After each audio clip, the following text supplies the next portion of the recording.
forward. Golf. It is impossible to talk about Chebukati without talking about his love for golf, which he played to the level of single handicap. He was an avid golfer, and he introduced his wife, Mary, and his children to the sport at a young age. Golf became a family affair.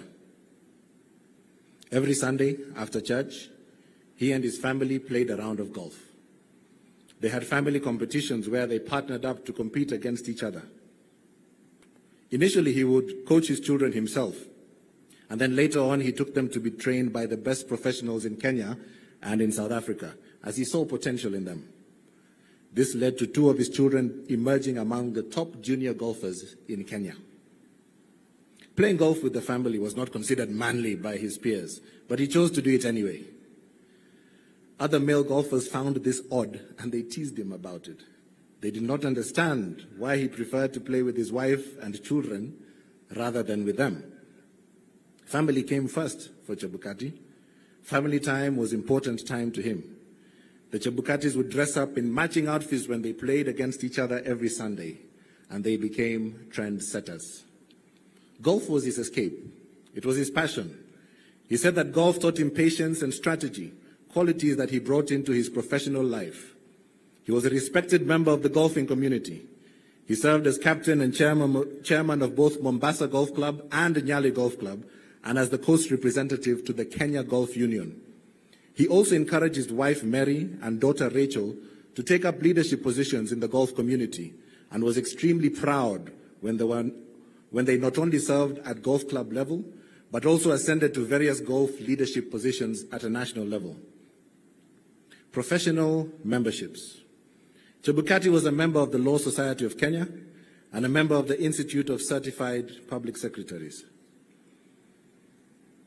How he will be remembered. Chebukati will forever be remembered as a dedicated and loving man. He cherished his wife Mary and his children, and he strived to give them the best of everything at all times. He will also be remembered as a fearless, principled, and diligent leader who served this nation with dedication. A man who stood for and defended the sanctity of free and fair elections. A man who exemplified courage and resilience, often under immense pressure, to ensure that the will of the Kenyan people was heard through the ballot. His commitment to holding the principles, democratic principles, earned him the respect of many, and he will remain etched in the annals of Kenya's history. His legacy will continue to inspire future generations to uphold the values of truth, fairness, and justice. His contributions to Kenya's democracy will never be forgotten. Promotion to glory. In April 2023, Chebukati was diagnosed with glioblastoma, GBM, an aggressive malignant brain tumor. He immediately had a successful surgery, and after his recovery, he was quickly back to undertaking his various duties as a retired state officer. During this time, he was invited to be a keynote speaker at multiple international conferences across the world. He wrote his memoirs, and he played golf frequently. Unfortunately, there was a recurrence of the GBM in April 2024, followed by a second successful surgery, after which he chose to spend most of his time with his family, who showered him with love and positive energy. He fought bravely, stayed cheerful, and beat the odds for many months. Sadly, the doctors informed the family that he had passed away on the night of Thursday, 20th February 2025, due to a cardiac arrest while he was admitted at the hospital. Thank you. Let's appreciate the family for just being able to read the eulogy, eulogizing the great man who was their father.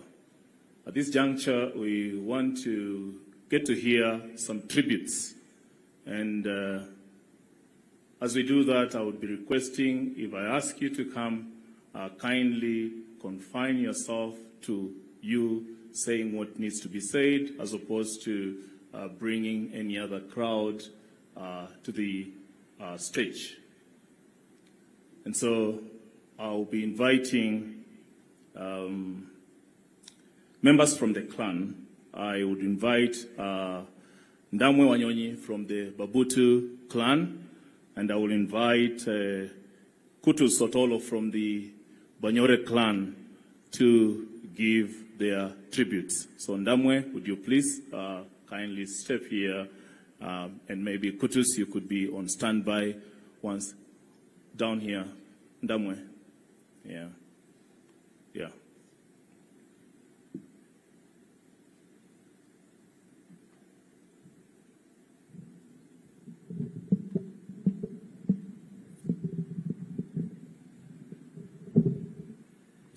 Thank you so much, Your Excellency, the President of the Republic of Kenya,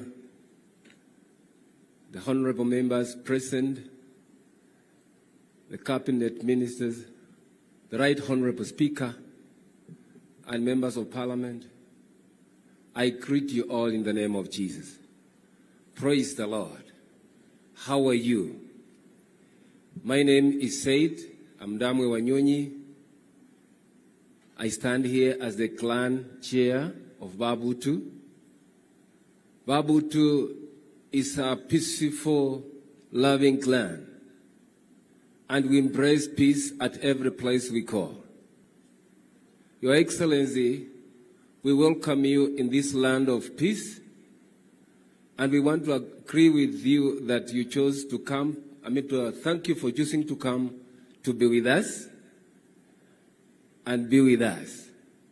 Allow me also to say a word in our local language.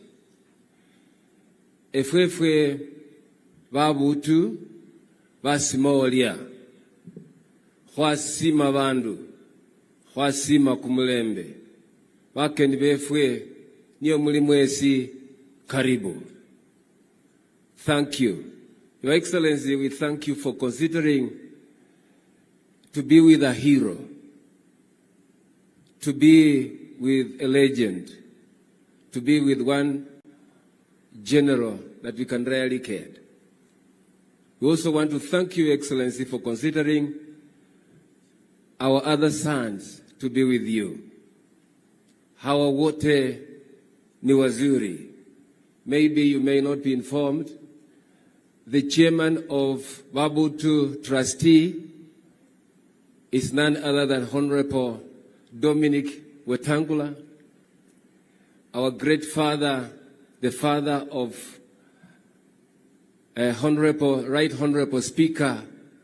And Right Honorable Speaker, Your Excellency, he is our patron.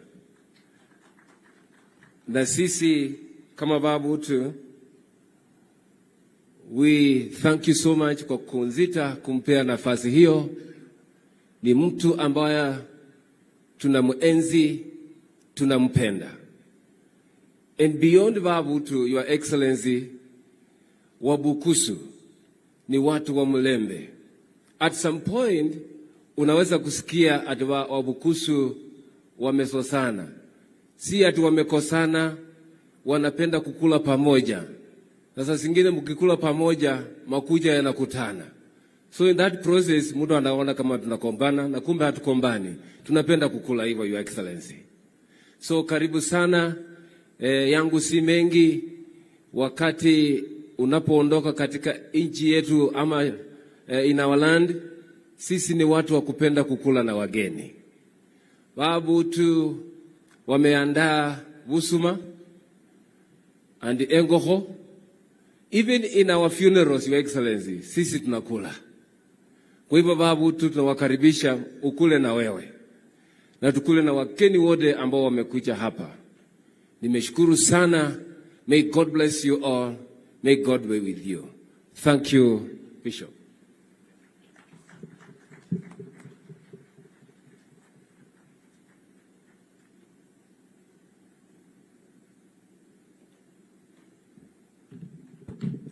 Thank you, clergy. Your Excellency, the President of the Republic of Kenya, H.E.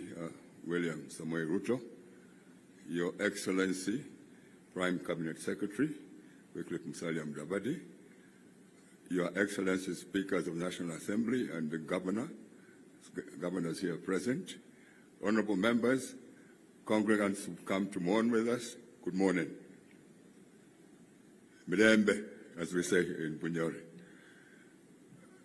I have come here with a big representation from Bunyore, Bunyore being where we come from and where Mary comes from. Mary is my sister who got married into the Chebukati family about 35, 36 years ago. So we have representation from communities in Bunyore that are very closely associated with the late chairman, Wafula Chebukati. We have representation from a place called Kima, Mutete, from Bunyore. We have representation from a community called Ebsiraro. We have representation from a community called Ebsiekwe. We have representation from a community called Ebsakami. And we have finally representation from a community called Abasikade. Abasikade is where we come from, and the community into which Mary was born. So that's a representation that has been put together to come here and mourn together with Mary and to support her in the passing on of a very dear brother and a very dear friend. A lot of people know the late Chebukati in different ways. As Chairman Chebukati, some call him Wafula Chebukati, but we all just call him Wanyonyi as a family. That's how we've come to know him over the years, and that's how we've been referring to him every time we relate with him. Wanyonyi. That's the name that we attribute to him as a brother-in-law. Now, we just want to remember Wanyonyi Chebukati just for three things, probably even four. One was his courage. We have never seen a leader who had so much courage to do two things, to take leadership and make some very, very tough decisions. This is away from his job as chairman of IEBC. Courage in a family sense. In a family sense, in taking control of situations that looked difficult, but which were, at the end of the day, needed some leadership in terms of finality of those decisions. So we respect him for that courage, and that is the courage that we've known of him over the years, up to the time of his demise about 2 weeks ago. The other aspect that we would associate with our late brother is really three things: honesty, integrity, and respect. Whatever they say about Wanyonyi, those three attributes is really what, for us as in-laws, drove him, especially respect. He had great respect for alternative views, our views, his views, family views, which drove the relationship between himself and ourselves as family. Honesty, integrity, and respect. We see a lot of comments in social media, in some mainstream media, about Wanyonyi Chebukati, and those are really not the negative ones, descriptive of the person that we knew and of the person that we are bearing today. The third attribute that we associate as a family of in-laws with Wanyonyi Chebukati is really doing the right things. What is the right thing to do, faced with several different circumstances? You've heard him say that this is the Constitution, this is the law, this is what is going to follow. But from a family perspective, away from all that, he would always encourage us, his children, his brothers-in-law, to always just think through what is the right thing that you need to do faced with certain situations. And that we respect him for. And finally, Mr. President, it's really the resilience that our late brother had. He was so resilient, he fought. Even when, in his final days with the illness that caught up with him about 2.5 years ago, you could see that he is fighting. The doctors were saying this, but he refused to accept what the doctors were saying. He kept on fighting. When you saw him at home, when you met him in the hospital, in his hospital bed, you could see that this gentleman does not really want to go anywhere. He's arguing against the doctor's advice, and he kept on going right up to the end on that night, that Thursday night of 20th of February. So we respect him for the lives that we shared with him. We are very proud and honored that we had that opportunity to share a very long life and a very fruitful relationship with our brother, Wafula Chebukati, and we wish him very well as he goes on in his repose finally, and as he rests in peace with God. Thank you very much. Thank you, Chebukati'S. Speaking on behalf of the Banyore community.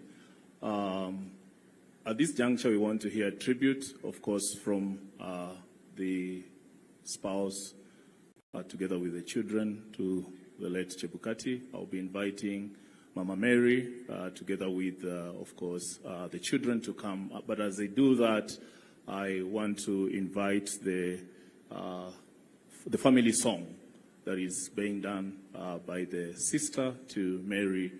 Kindly make it very brief. You should be upstanding. We should be moving because we don't have that much time. Kindly make it very brief, and then Mama, you will kindly, very brief, please.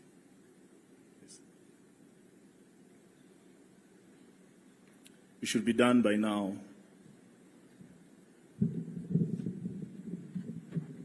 Quickly, sorry, allow me to write on the protocols that have been established. If I could call Anmali quickly, Anmali group, please.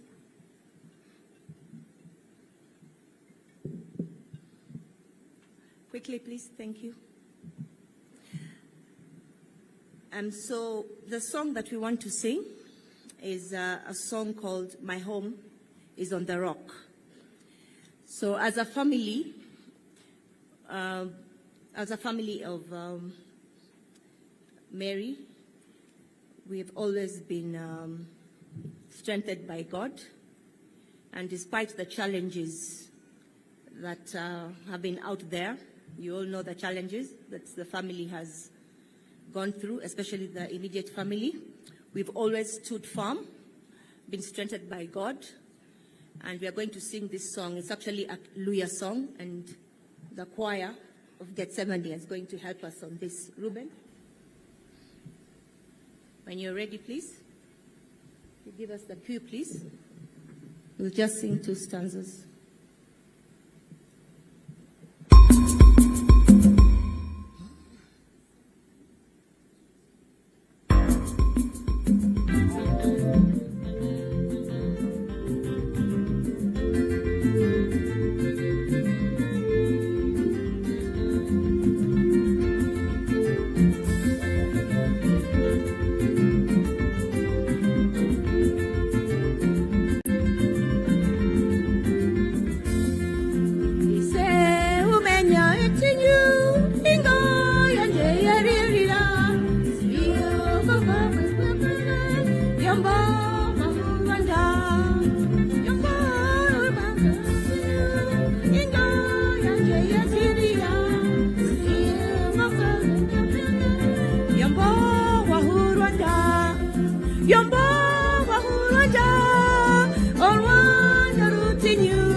Yeah, let's appreciate them. They come from Bunyore, where Mama Mary comes from. Before I invite Mama Mary together with the children, there's a request from the late Chebukati's dad, who wants to just greet us from where he is, because he actually got discharged from hospital today, and it would be unfair if we don't give him an opportunity just to... I wish there was a mic to give to him there, or they can wheel him so that he... Yeah, he'll be given a mic from there. Just to greet us briefly. Yeah, and then...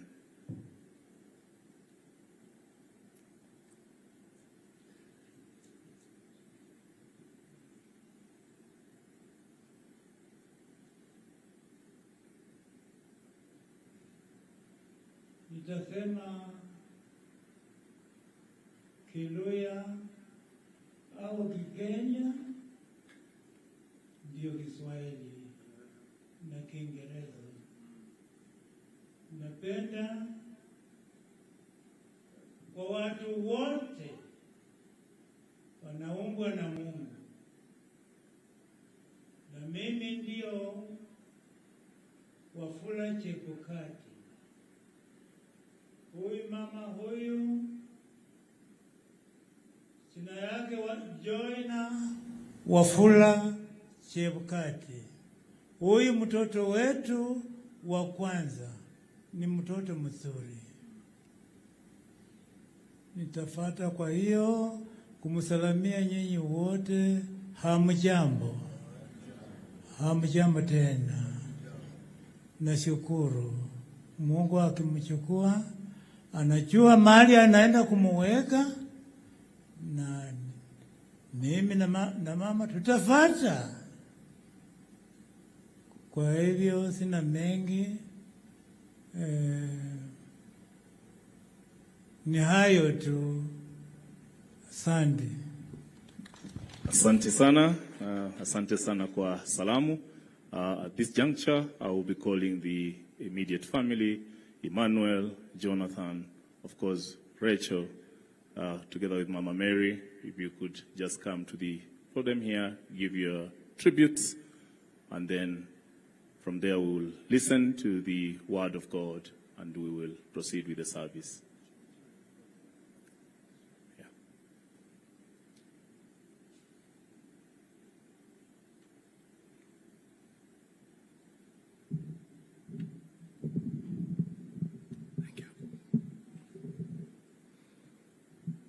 All protocols observed. Good morning once again. This is a tribute to my father. No one can mess with me when I'm in my bullfighting hat.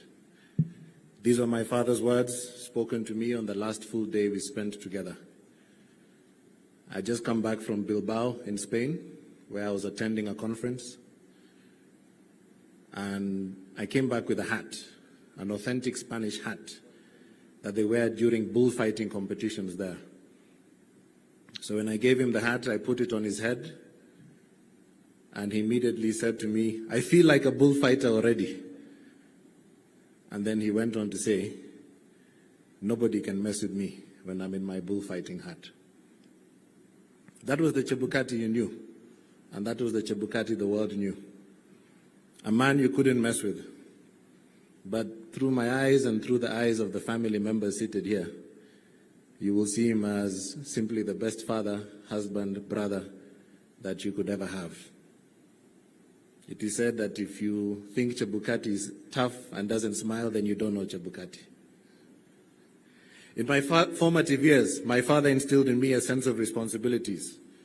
While growing up in Nyali together, in Mombasa, he entrusted me with the responsibility of managing staff salaries and other procurement matters. Each month I would prepare a budget, present it to him for approval, collect the funds, disburse the funds, and ensure that everybody appended their signature to confirm receipt of the funds. To him, it wasn't just about the arithmetic. It was about the understanding of the value of labor and the dignity of fairness. These skills would later prove invaluable in my career. And this was my dad, the nurturer. On to high school, and it was just the two of us in Mombasa in a large 6-bedroom mansion. The rest of the family had since moved to Nairobi, but my dad had stayed behind to allow me to complete my studies. It was a special chapter in our lives, and we settled into a routine. Takeout became our staple. Monday tulikuwa tunakula mabakio ya Sunday. Tuesday tunakula terrific Tuesday pizza, the one that comes on offer. Wednesday there was tikka at the golf club. We would go and do takeout there. Eventually we realized that this is unsustainable, and we decided to teach ourselves how to cook.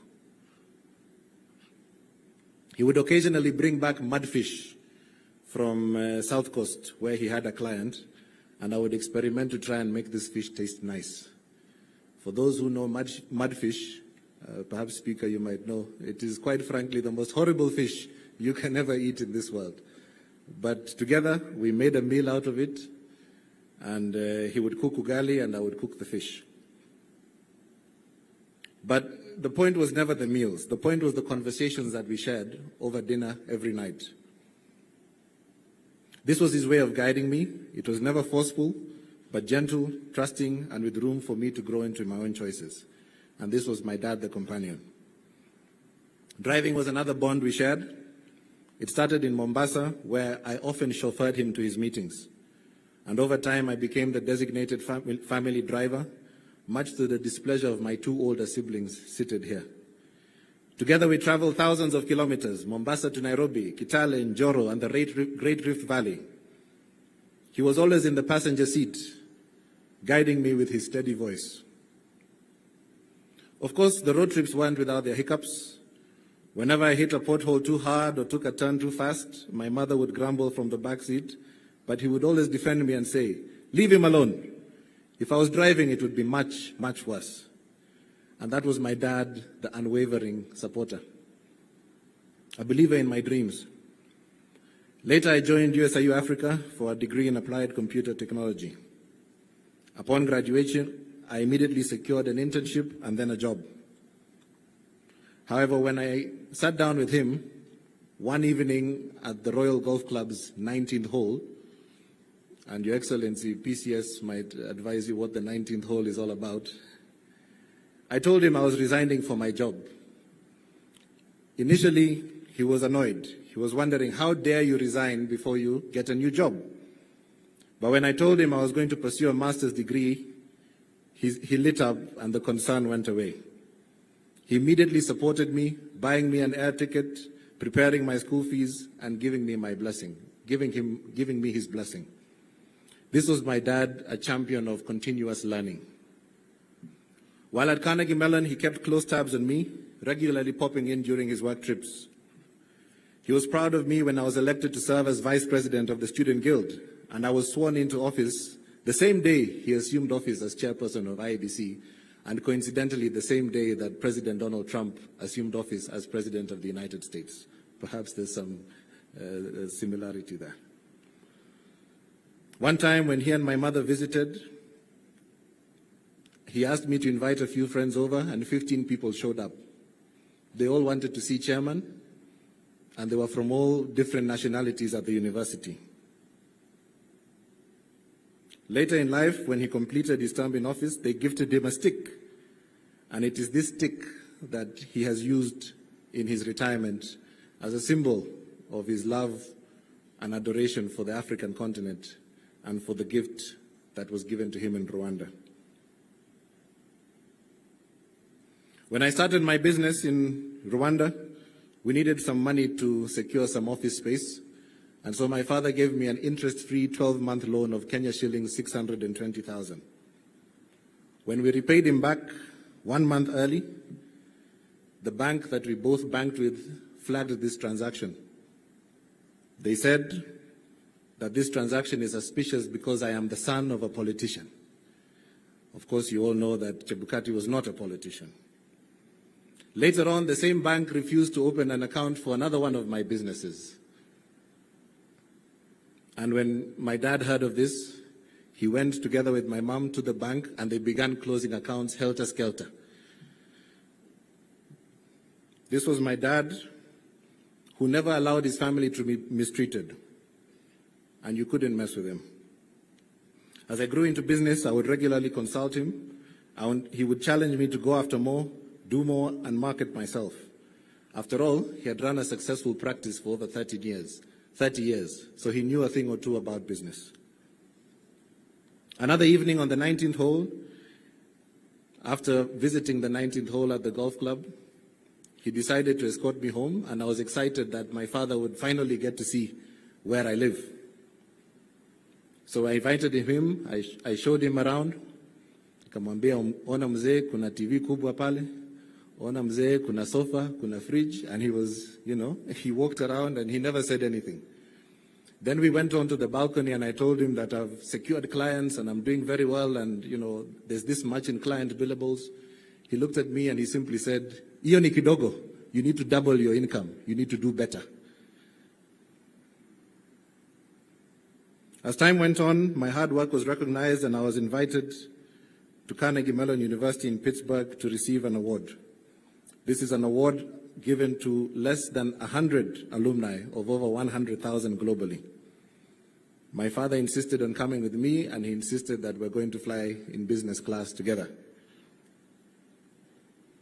During that trip, my professors were proud to meet him, but it is in that trip that we noticed the initial symptoms of his illness start to kick in. Even after his first surgery, his dedication never wavered. I had the privilege of staying with him in Germany for a few months after he recovered. In those months, we took daily walks, brainstormed on his talking points, and prepared for his upcoming engagements. The engagements which I have elaborated on in his eulogy. The only difference now that it was once again the two of us, is that instead of eating mudfish, because there was no mudfish in Germany, we upgraded to eating salmon. And that was a good thing for the two of us. When we left Germany, I had the privilege of traveling with him across the world for him to deliver his addresses. We were in Ivory Coast, we were in Cape Town, and I also helped him prepare for his presentation in Lisbon, Portugal. Whenever we traveled, the reception we received was nothing short of statesmanlike. Despite his condition, he prepared for all these presentations and he delivered them with poise. He never needed talking points because he was speaking from his lived experience. In his final days, my father was surrounded by love and peace. We rallied resources for his care, we safeguarded his well-being, and we made sure that his family was always by his side. Indeed, no one could mess with him, not in life and not in his final moments. Rest well, Dad. I will carry your lessons with me forever and keep your bullfighting hat safe, a symbol of the wisdom you wore so effortlessly, the strength you carried with quiet dignity, and the path that you charted for me to follow. Thank you.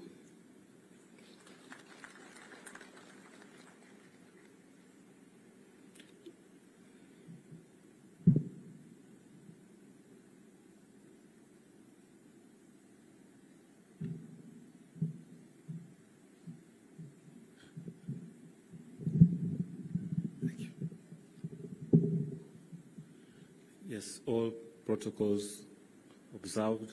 Good morning once again. My tribute, as you can see, it's short and sweet. So I'll go on to read it. Thursday, 20th February 2025 will be a day I will always remember. The day you were promoted to heaven. It has been a long journey, Daddy. I never thought you would leave us in our early 30s. And it pains me to realize that you will not be there for us, your children, to give back to you. These past days, I've been going down memory lane, and I am proud that I was given the opportunity to call you my father. Daddy, you loved us deeply and worked tirelessly to ensure we had all we had needed and more. You are a man who was always willing to lend a helping hand, a man who was and is my #1 role model and mentor, a man of integrity and honesty, an unshakable man. I never thought there was anything you couldn't do. If you wanted to, Daddy, well, except avoid death. We built a lifetime of happy memories, ones I will cherish forever, and which time can never erase. If I were to pen them all down, I will need more than a book. Your #1 sport was golf. When I was 10 years old, I accompanied you to the golf course. I quickly took the golf and you said I was a natural. It became part of me. Your passion became mine. I had learned from the best. In 2007, when I got my handicap,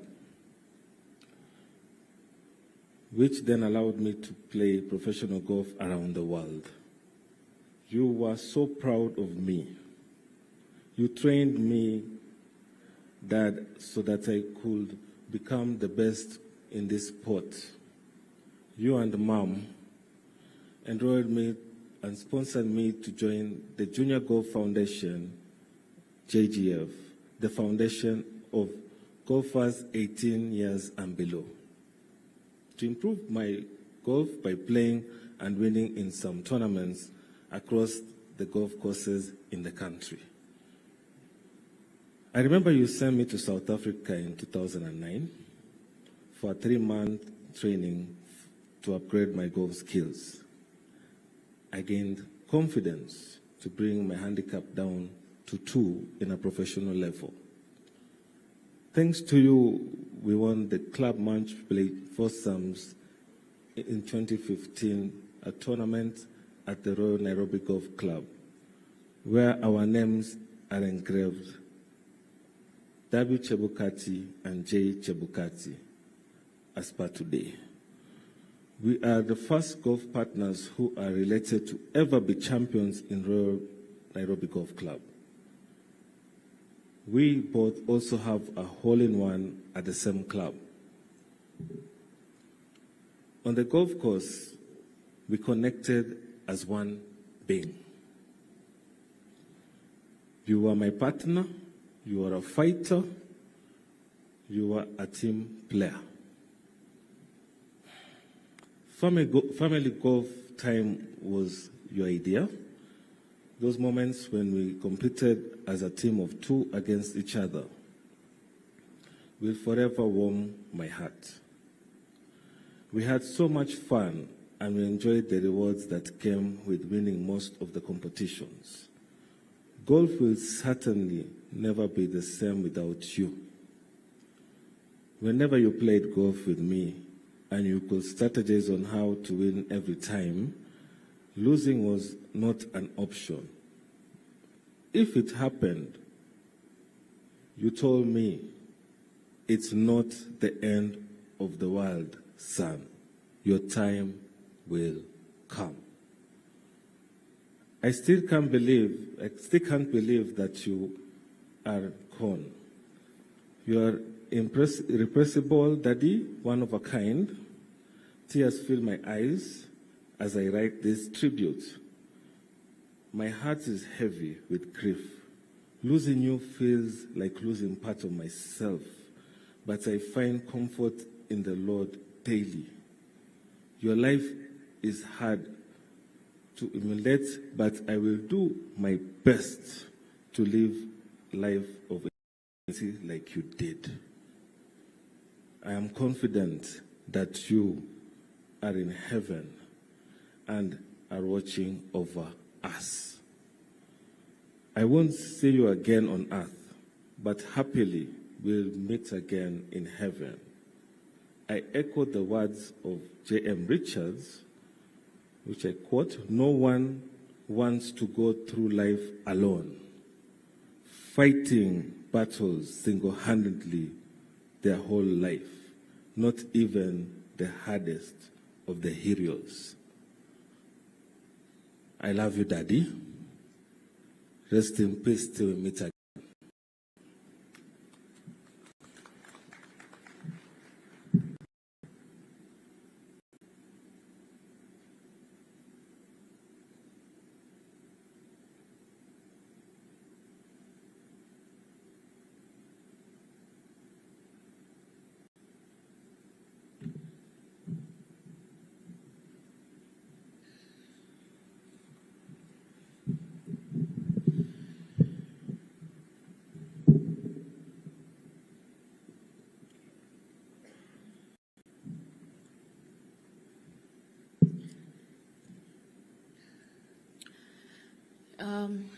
His Excellency, President William Samoei Ruto, all the other dignitaries in the room, allow me to write on the protocols already established.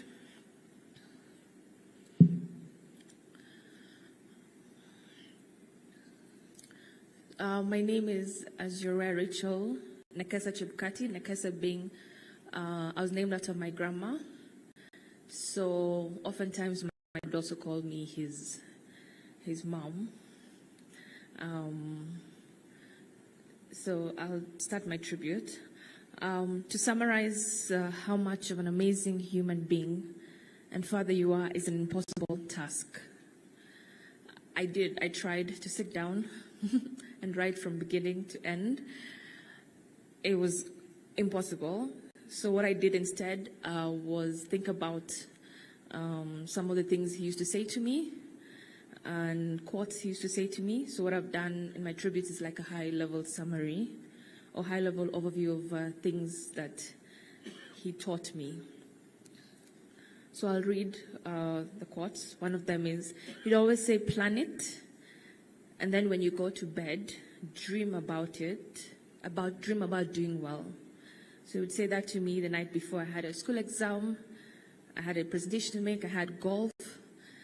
So we would literally sit down and say, this is what you want to do in hole number 1 all the way to 18. Think about it, dream about it, and go and implement it the next day. Little did I know he was actually teaching me how to visualize and teaching me the power of positive thinking, which has driven me to a lot of successes I would say I've had in my life. He would say, there is nothing you cannot do if you set your mind to it. You encouraged me to aim for the sky and to always believe in myself. You expected excellence, and rightfully so, because you worked hard to ensure you sent us to the best schools and exposed us to as many opportunities and experiences as possible. I have been told sometimes when I walk into a room, when I started working, that for a young girl you have a lot of confidence. Where do you get that from?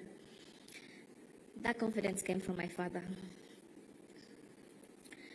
Most importantly, he led by example. I'll give an example here.